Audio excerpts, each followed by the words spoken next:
We are living in an alien culture. And I'm not talking about science fiction. I am talking about the culture of 2010. The world is changing at a speed that is almost too fast to comprehend. Just some personal examples of how I'm overwhelmed.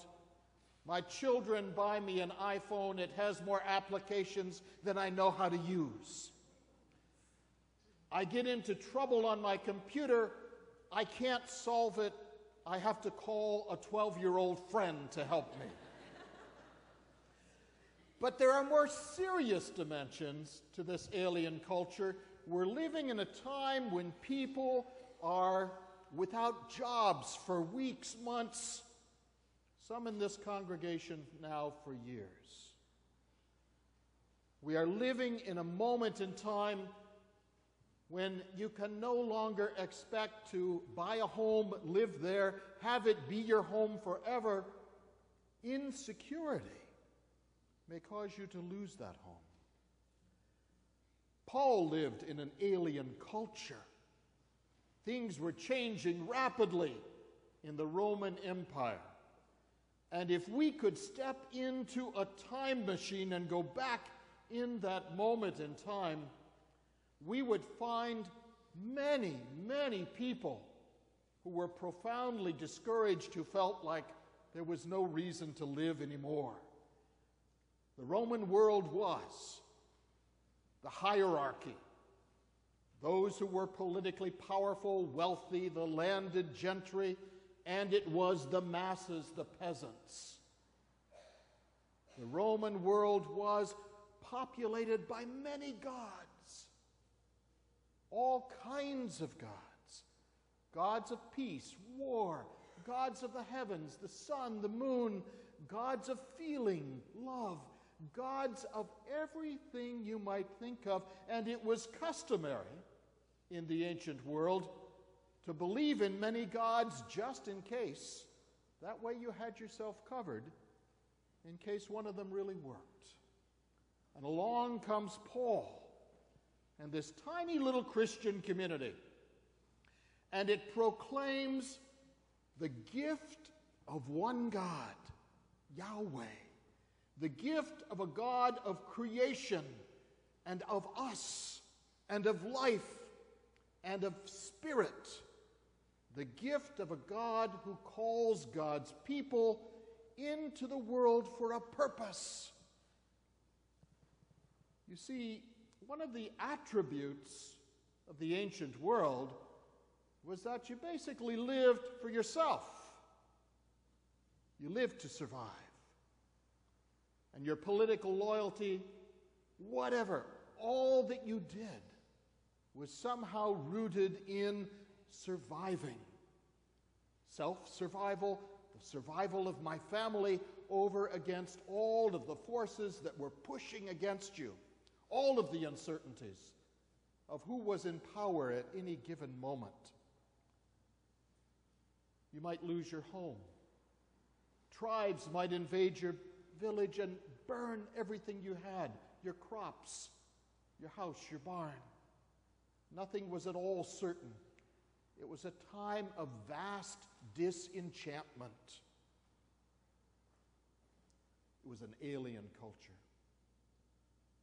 Sometimes I feel like I'm living in an alien culture today. I feel like the far left and the far right cannot even speak the same language.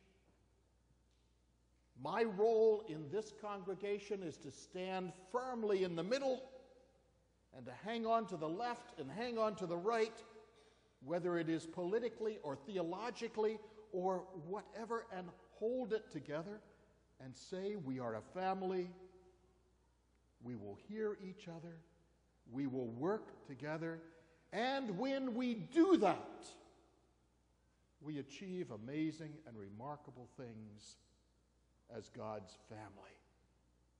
A family with a vision, a family with a desire to make a contribution that is a contribution beyond self. We don't sit here in this faith community and fret about surviving. We think about what it means to have a vision of compassion and family and caring. We embrace each other with a style that is filled with energy and hope. 7 years ago, we started our second 7-year plan as a congregation. And we had wonderful ideas.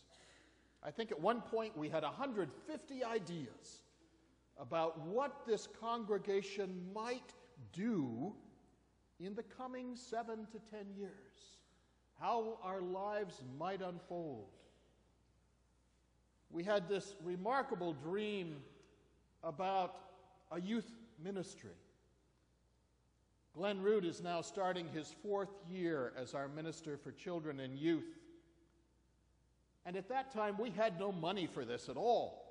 We kind of sketched it out. We thought we need a dynamic junior high, senior high youth group. Last night, we gathered downstairs for a mission dinner, thank you, and we had plans for about 50 or 60 people to show up. It was well over 100 who showed up to celebrate this mission dinner.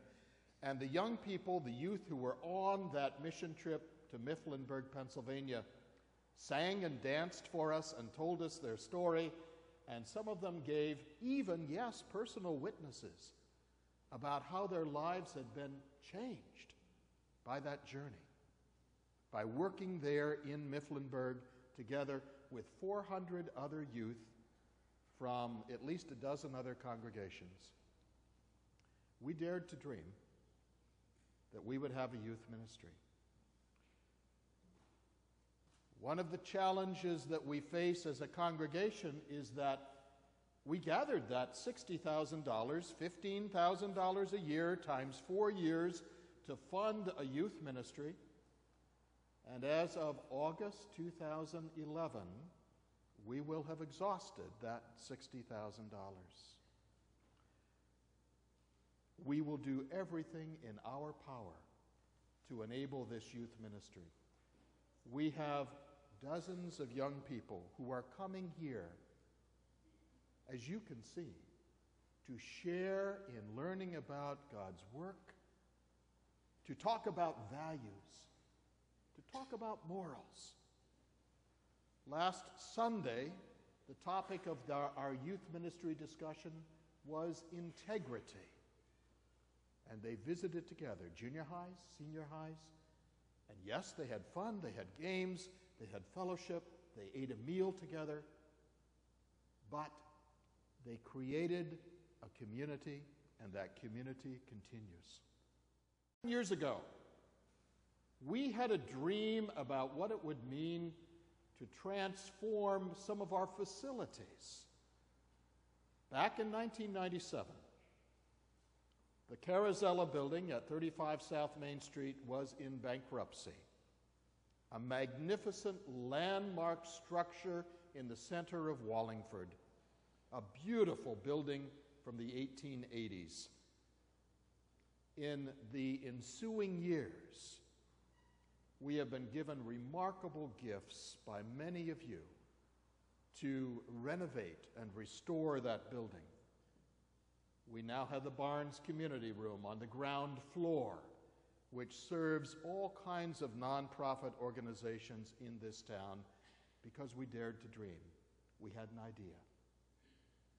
And today, in this worship service, we will dedicate the magnificent renovated second floor of the meeting house, which used to be alcoves, hallways, and 5 offices. It is now a 3-classroom, state-of-the-art seminar center designed